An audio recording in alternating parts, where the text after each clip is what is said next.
Morning, everybody.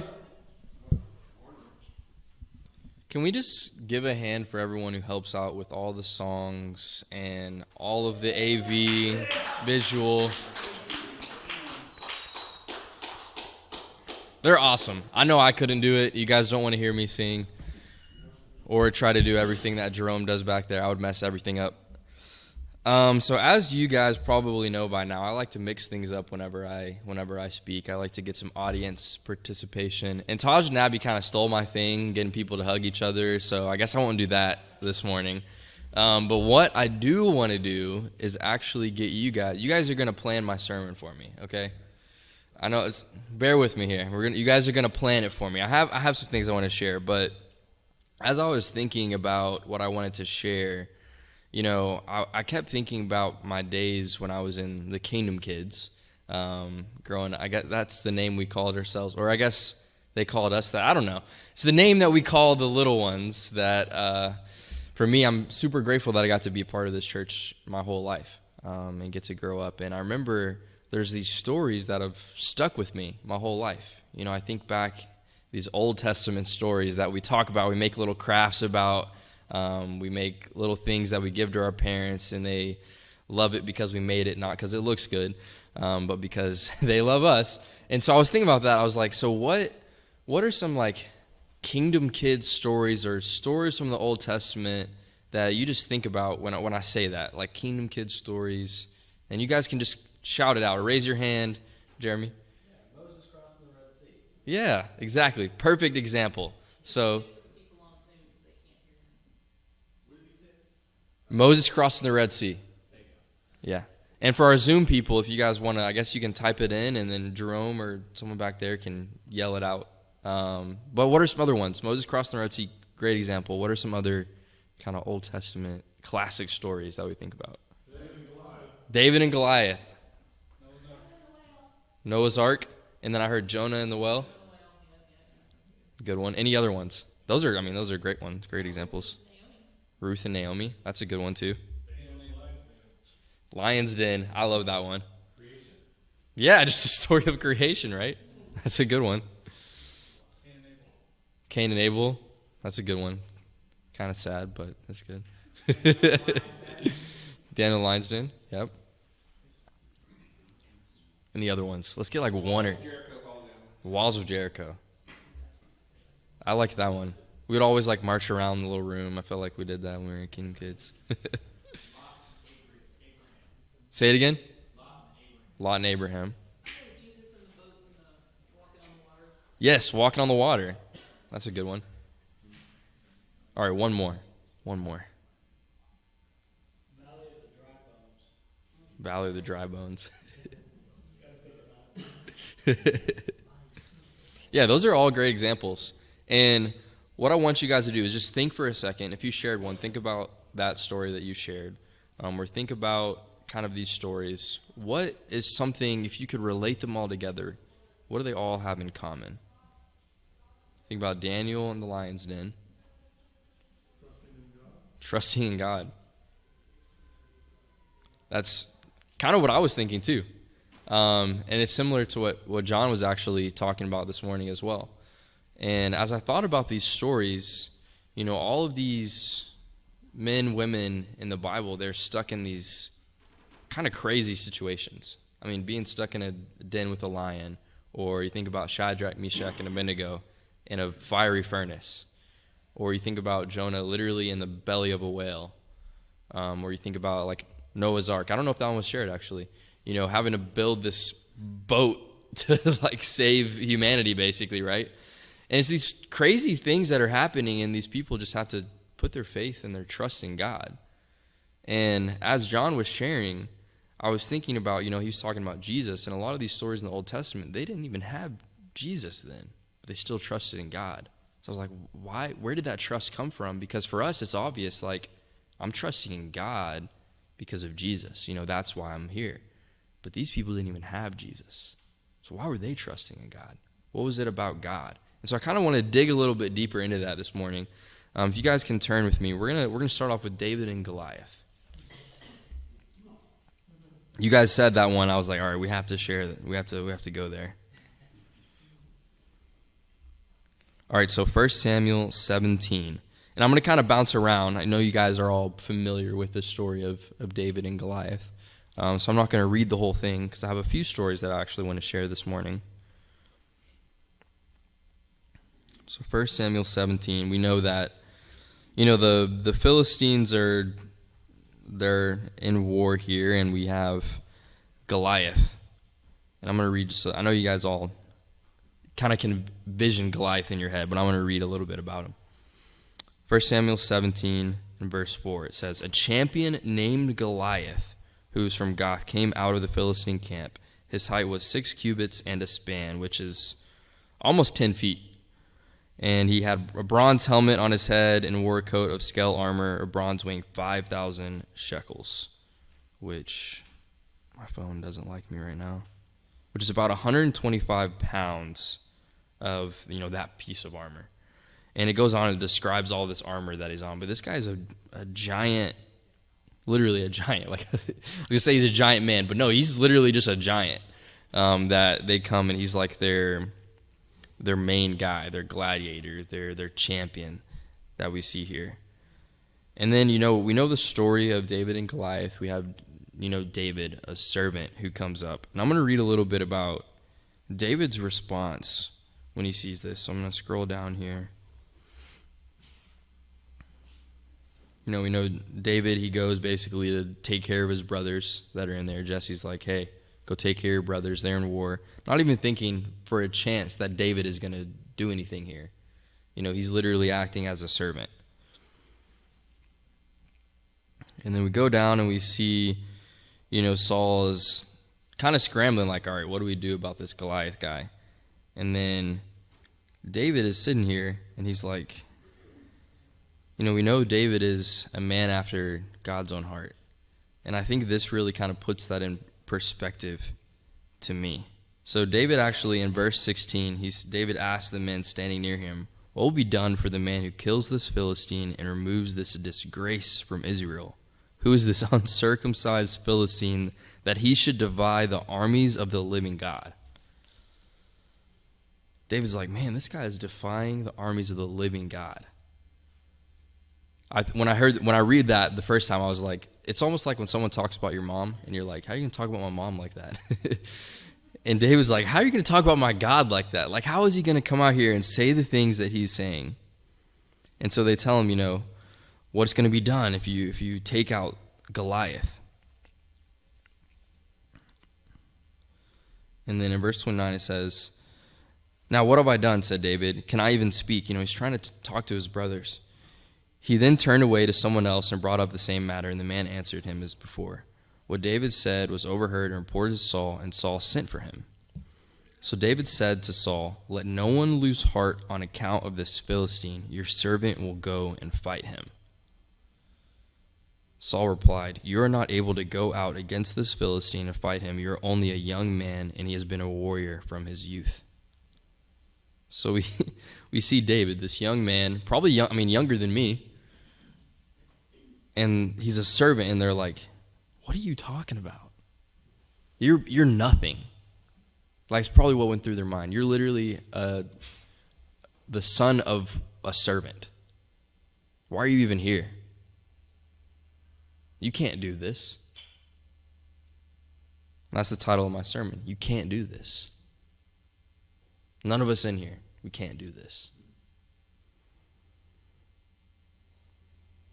But David said to Saul, "Your servant has been keeping his father's sheep. When a lion or a bear came and carried off a sheep from the flock, I went after it, struck it, and rescued the sheep from its mouth.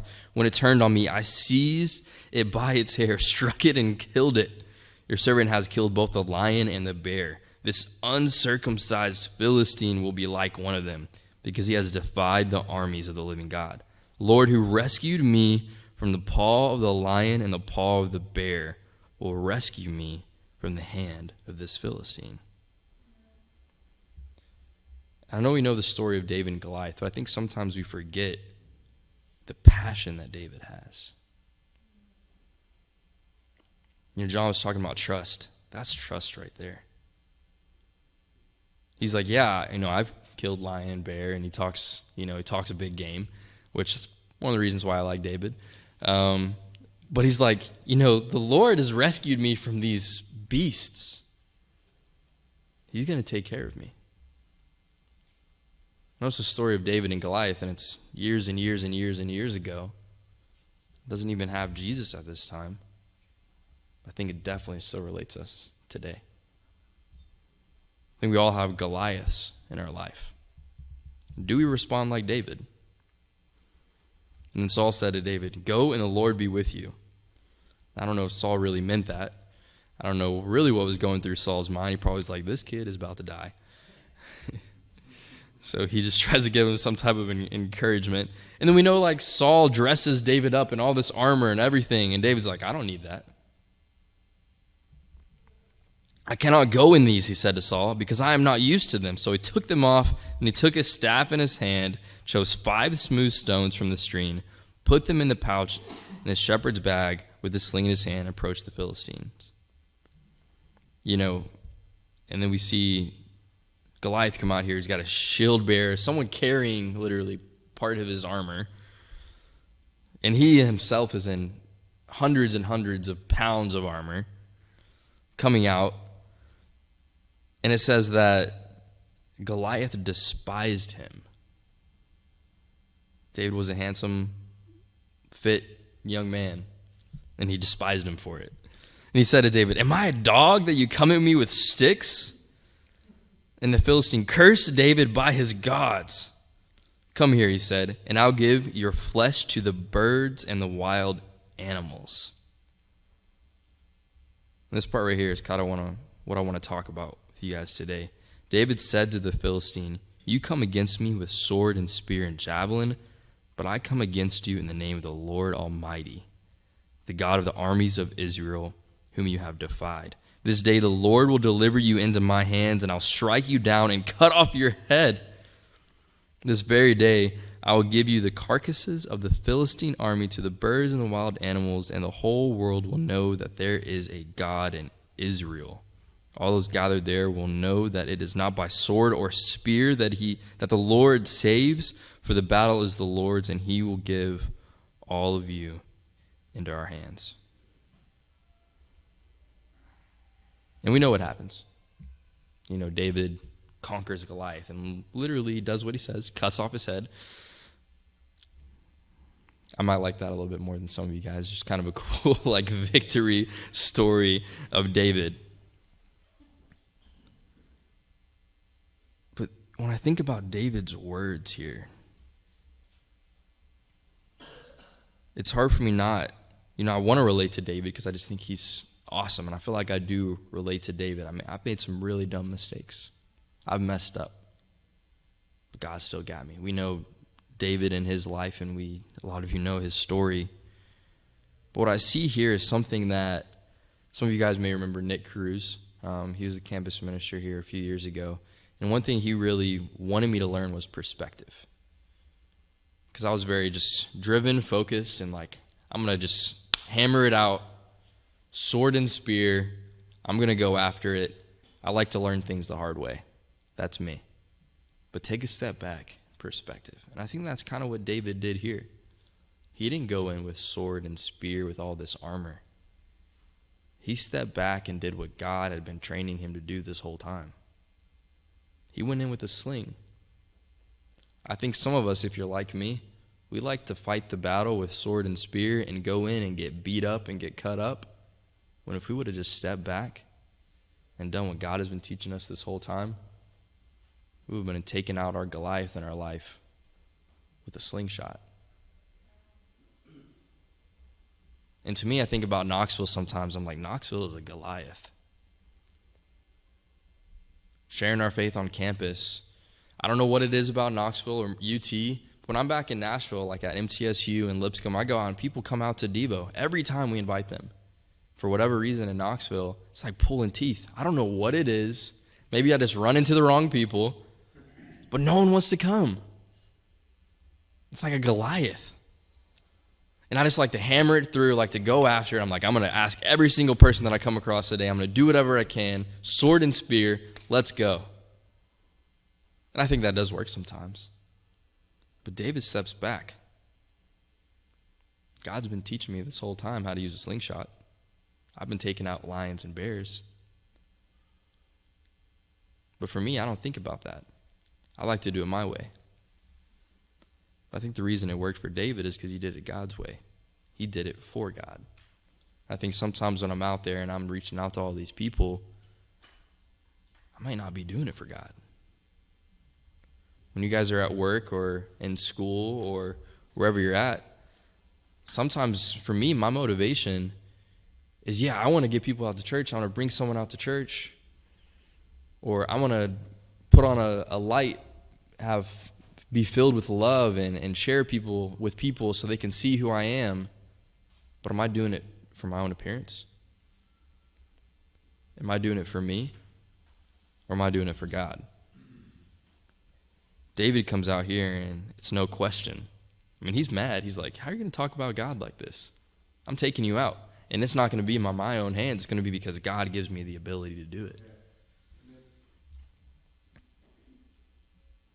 And as I think about this, for me, there's no question that David has trust in God. And I'm going to be honest, I don't think all of us have that trust. I know I don't a lot of times. I think a lot of us in here, we've maybe been around for a while, or we got I look over here, it's a small group. We're new on the block. Everyone in here has a different story, and everyone in here has been hurt in different ways. But everyone in here has faced a Goliath. Some of us might be facing a Goliath right now. Think about, is it white elephant in the room, or is it elephant in the room? What's the phrase? Elephant in the room? White elephant. I'm thinking about Christmas still. The elephant in the room. We don't have leaders right now in Knoxville. Hopefully, I pray God's going to work through that. We're going to have people come in, and we're going to do awesome. We've lost a lot of people in this COVID season. We don't want to talk about that, but I'm going to be honest, that's our Goliath right now. As a Knoxville church, we are facing a Goliath. And are we going to trust in, whether it be the leadership team or the new leaders that come in or ourselves, or we're going to trust in God that he's going to take care of this?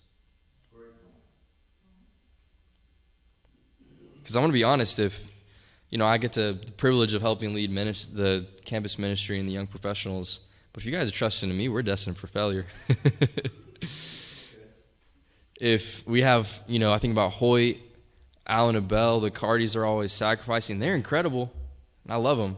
But if I put my trust in them, it ain't going to work. That's what Jesse just said. As awesome as Hoyt is, and I love getting our lunches together with Hoyt, as wise as Hoyt is, I can't put my trust in Hoyt. It's got to be in God. Amen. And a quick story I want to share with you guys, and I may have shared this with you guys before. My mom has lupus, which I know I've shared that with you guys before, which is an immune system disease. A lot of people actually die from it. And so she has a lot of health complications and a lot of scary things that have happened in my life that I've seen with her. When she was a little bit younger than me, she actually almost died. They thought she was going to die. They told her, you're not going to make it. But kind of fast forward to, maybe about 10 years ago, she actually ended up with kidney stones, completely unrelated to lupus. Just kind of what happened, but because of lupus, it definitely complicated things.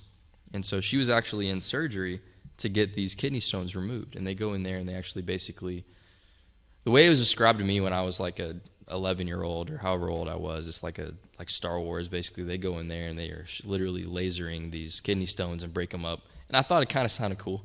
But I didn't realize how serious it was. And kidney stones, I don't know if some of you in here might have had kidney stones. Those things hurt. I hopefully will never have to deal with that.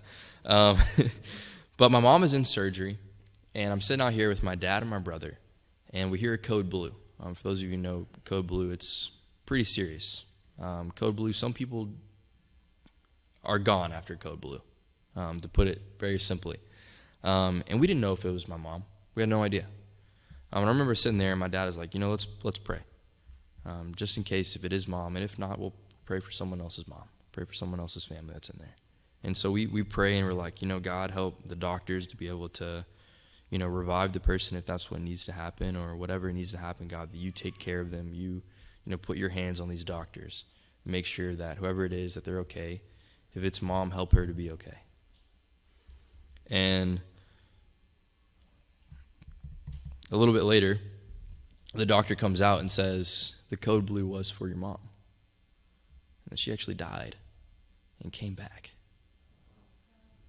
And I don't know how long she was gone, but she was gone and came back. And I was sitting there and thinking, as, I don't know, an 11-year-old or however old I was, what if we didn't pray? Like, I thought about that. I think God may have still taken care of her. But what if we didn't pray? What if we didn't put our trust in God? I may not have a mom right now. I don't know. That was kind of serious and kind of deep, but I think a lot of us, we put our trust in ourselves. I think this about the story about Jonah.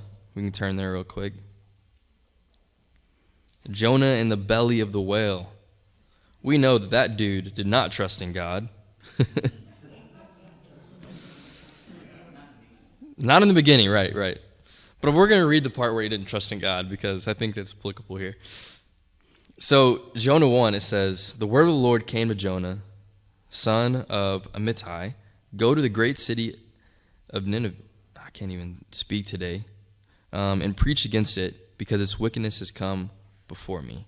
But Jonah ran away from the Lord and headed for Tarshish. He went down to Joppa. So we see right off the bat, like this is Jonah 1.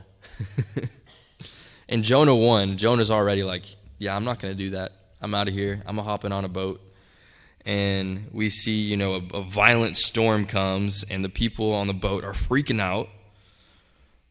All the sailors were afraid, and each cried out to his own God. I'm in verse 5. And they threw the cargo into the sea to lighten the ship. But Jonah had gone below deck, where he lay down and fell into a deep sleep. The captain went to him and said, how can you sleep? Get up and call on your God. Maybe he will take notice of us so that we will not perish. And the sailors said to each other, come, let us cast lots to find out who is responsible for this calamity. They were like, someone has made this bad thing happen to us. It's one of you guys. It's not me, but it's one of you guys. So they asked him, tell us who is responsible for making all this trouble for us. What kind of work do you do? Where do you come from? What is your country? From what people are you? It's because of where you're from, or your background, your history, something you have done has made this crazy storm happen where we're throwing out all our cargo. And Jonah, he knows. He answered, I'm a Hebrew and I worship the Lord, the God of heaven who made the sea and the dry land. This terrified them and they asked, what have you done? The sea was getting rougher and rougher, so they asked him, what shall we do to you to make the sea calm down for us? He says, pick me up and throw me into the sea. Because Jonah knows. Jonah knows that it's because of him. He's like, yep, it's me. Throw me into the sea. I deserve it. How many times has that happened to you? God has this plan for you. This thing laid out for you. And you still do your own thing. And then you end up worse off than you would have been. And you're like, yep, I made that decision. I know I've done that.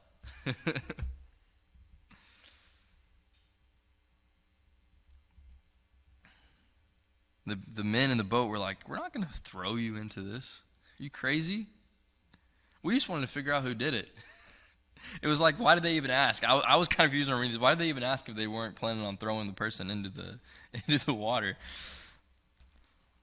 They did their best to get back to dry land, but they couldn't. They cried out to the Lord, please, Lord, do not let us die for taking this man's life. Do not hold us accountable for killing an innocent man, for you, Lord, have done as you please. So they decided, yeah, we're going to throw him over. We're not getting out of here. So they throw Jonah over.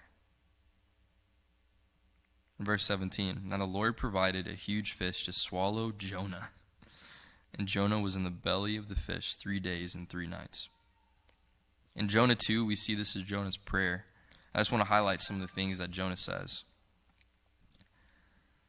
Jonah literally didn't do what God asked him to do. And I think some of us, we're not directly asked by God, hey, I want you to go to this crazy city that people are insane, and I want you to help them out. God doesn't come down and say, hey, Jeremy, I want you to do this, and you got to do it. God doesn't do that, but he kind of does in different ways. Jonah says, in my distress, I called to the Lord, and he answered me. From deep in the realm of the dead, I called for help, and you listened to my cry. At this point, to me, I see Jonah's not like, woe is me, I made the wrong choice. He's like, God, you still have my back.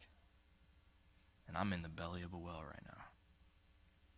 You hurled me into the depths, into the very heart of the seas, and the current swirled about me. All your waves and breakers swept over me. I said, I have been banished from your sight, yet I will look again toward your holy temple. I think some of us, we get in the belly of the well and we give up. We're facing a Goliath, and we don't even try. I don't know what that is for you. Maybe it's that person at work that you're afraid to share your faith with. Maybe it's that family member that you're afraid to share your faith with. Maybe it's as simple as you have some hidden musical talent and you don't want to help the Cardis out. They're awesome, but man, I'm telling you, I'd be tired if I was the only people doing it. What gift has God given you? I know God gave David some gifts, and he played to them. He didn't go out there with sword and spear. He went out there with a slingshot, and he took down that Goliath. What gifts has God given you that you're not using to serve God? Jerome's awesome, but hey, Jerome would probably like some help. Tamira isn't here right now. She's actually PA school and, working and grinding. And she offered help to Jerome. And now I'm applying for med school, so maybe one day I'll know what it's like. But I can imagine PA school is pretty intense. And she's offering her hand to help. I think about Shelby, for some of you may know, she's in the College of Nursing. UT's College of Nursing is like number 1 in the region. Better than Vanderbilt, better than Lipscomb, better than a lot of schools that we think very highly of. That means it's really hard to get in, really hard to do well in. And she's been killing it. Let me tell you what, she has never missed a Devo, a midweek, or a church service. And all of her friends, they barely can even hang out. They don't go to church because they feel like they can't, but Shelby's always here. I think about Jeremy. Jeremy's trying to get into PA school, but also working at a hospital and has absolutely insane hours and goes in there and deals with some crazy stuff, like crazy people on drugs and stories that I can't even repeat in front of you guys. And sometimes, Jeremy comes in late to midweek, but he comes straight from the hospital, literally changes out of his bloody clothes as fast as he can and gets here, and he's here. Jeremy's not even in the campus ministry, but Jeremy comes out to Devo as much as he possibly can. He's a young professional. And these are just some stories, and I can share about all of you guys. I love the Johnsons and the Stowers. They've done a lot of awesome things. They really welcome the campus and YoPro crew. I can share a lot about you guys, but I won't. Share about you guys later. But I think about these stories, what is your Goliath? What is that thing preventing you from taking out your Goliath? Why are we choosing the belly of the well over picking up our slingshot and taking out that Goliath? I don't know what it is for you. Only you can answer that question. We trust in what we want to trust in. Jonah thought his way was better.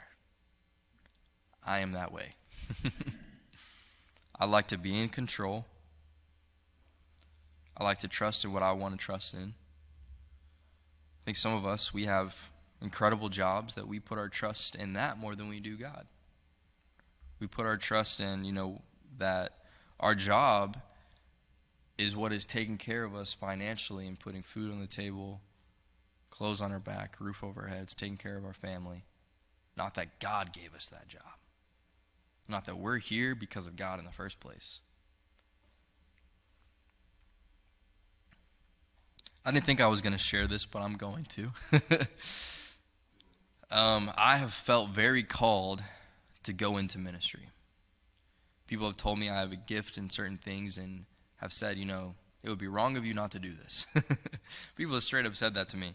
And to be honest with you guys, I do not want to at all. I know it's hard. I've seen people struggle, and you don't make a whole lot of money. And it's hard to serve God full time. I'm like, I want to be a doctor. And I just took the MCAT 2 days ago.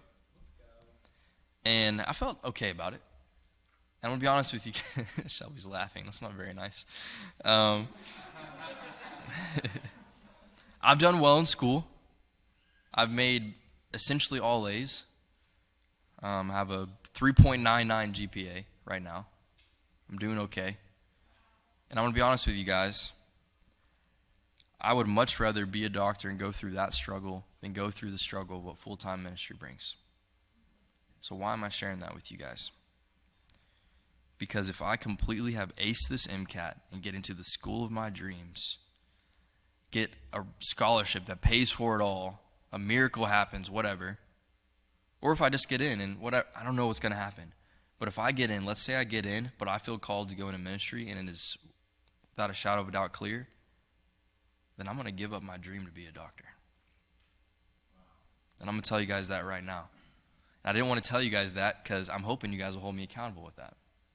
If it is absolutely clear without any doubt in my mind that I need to go into ministry, I'm going to drop my dreams of this world because that's what God wants me to do. I don't know what it is for you.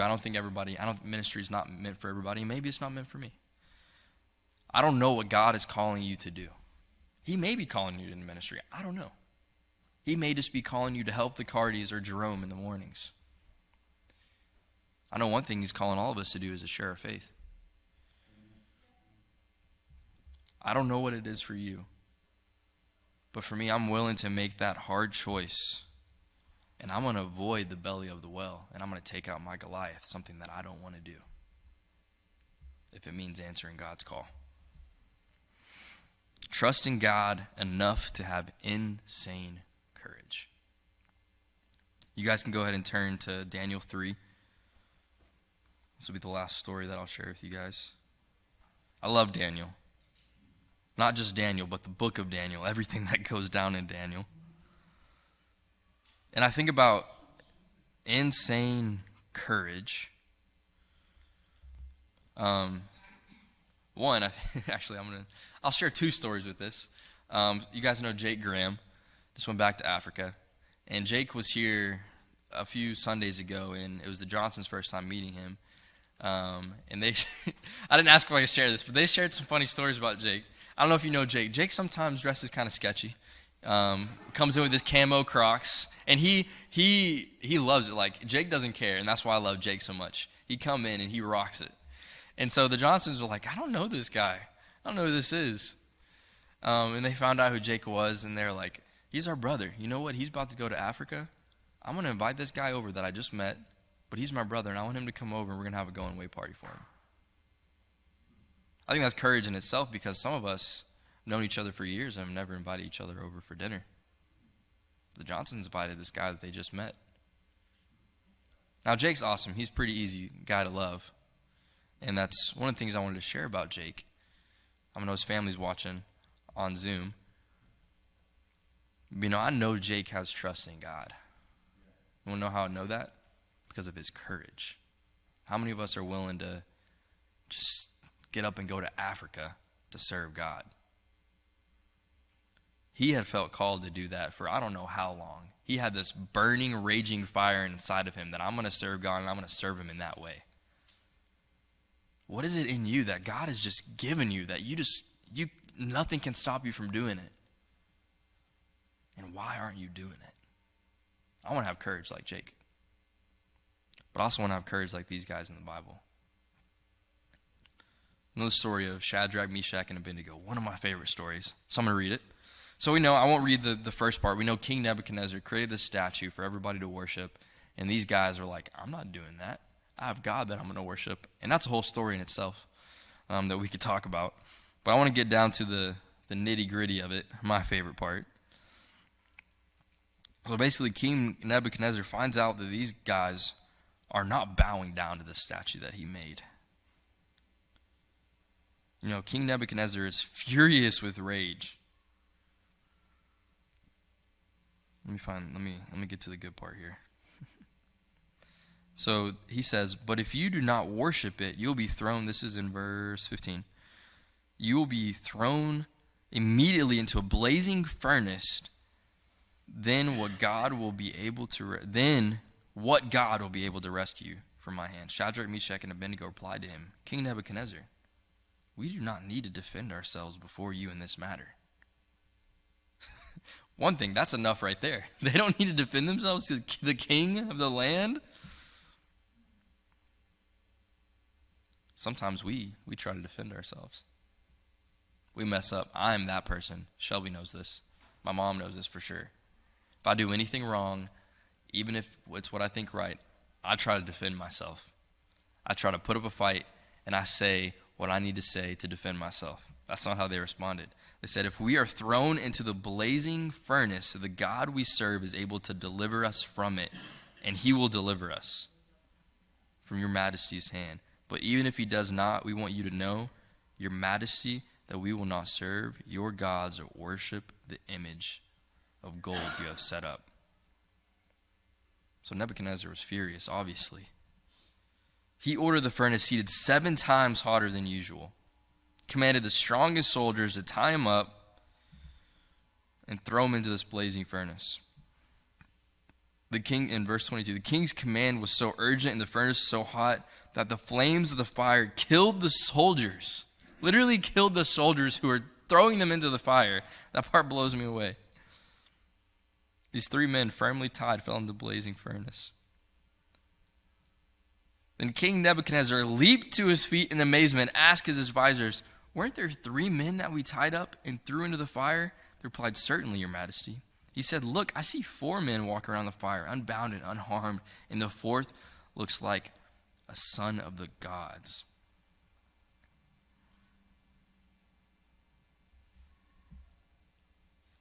We see Nebuchadnezzar, he walks up. He's like, come out. Like, what's going on? They saw the fire had not harmed their bodies, nor was a hair of their heads singed. Their robes were not scorched, and there was no smell of fire on them. And we see that King Nebuchadnezzar is blown away. So much so that he basically commands people to worship the God of Shadrach, Meshach, and Abednego. We see how they respond here, and to me it blows me away because I would not have that faith. They responded, I'll go back to 16. The God we serve is able to deliver us from it, and he will deliver us from your majesty's hand. But even if he does not, we will not serve you. We will not bow down to you. Do we have that response in our daily lives?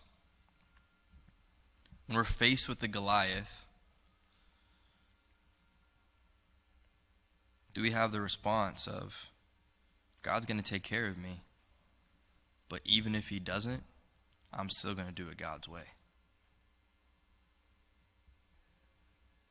And we have a reason. John talked about that. We have Jesus, a man who came down and gave his life for us.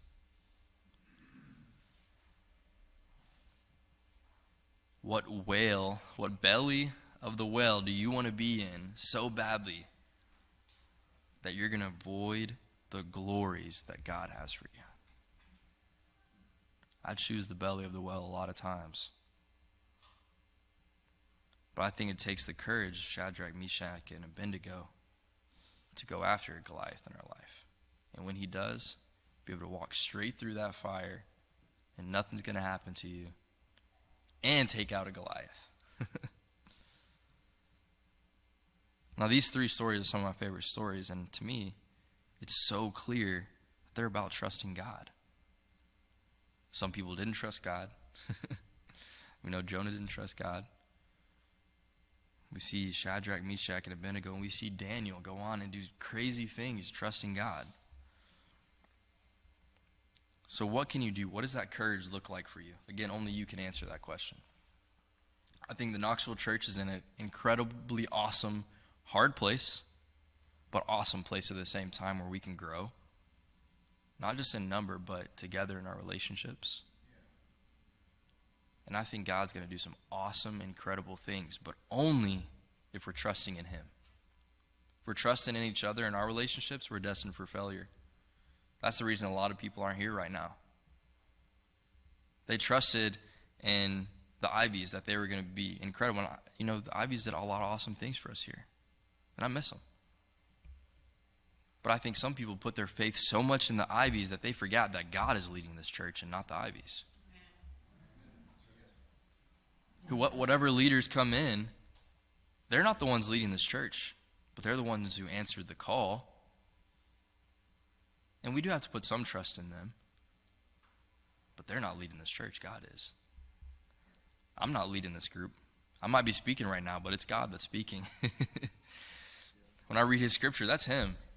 And I might say things that are wrong, and I'm okay with that. If you guys come up to me and tell me afterwards, if I said things like, well, Parker, what are you talking about, man? Because it's not about me. This is about God. I want to do whatever I can to make this family, this kingdom here about God. And I think every single chair in this room can be filled up if we have that mindset. And I know it's like fighting Goliath to share our faith. For some of us, it's way harder than others. I have stories of people who did crazy things sharing their faith and went up to classrooms full of people and shared their faith to everyone in that room. Not one person came up afterwards. That stuff's going to happen. We're fighting Goliaths out here. But the only way we can conquer those Goliaths and avoid the belly of the well and make a King Nebuchadnezzar literally change laws in this land that we're going to go after your God, because whatever God we're serving isn't working like your God is. We want to go after your God. What needs to change? I've been here only 4 years, but we can make some changes in this small church here to do some awesome things. If you've been doing the same thing this whole time you've been in Knoxville and nothing has happened, you haven't helped one person become a Christian, or you haven't changed one thing in your own heart, you're still struggling with the same sin you were 10 years ago, what needs to change for you to conquer that Goliath in your life? Because I'm telling you, if we all have that mindset, people are going to know about the Knoxville church. What are those crazy people doing over there? Why are they so happy? Why do they love each other so much? Why are they not so upset the Titans lost the Bengals game last night? That isn't what controls their life.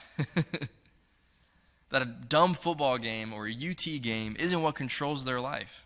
A lot of people in this town do. I'm telling you what. God has a plan, and we have to trust. We are going to end up in the belly of a well.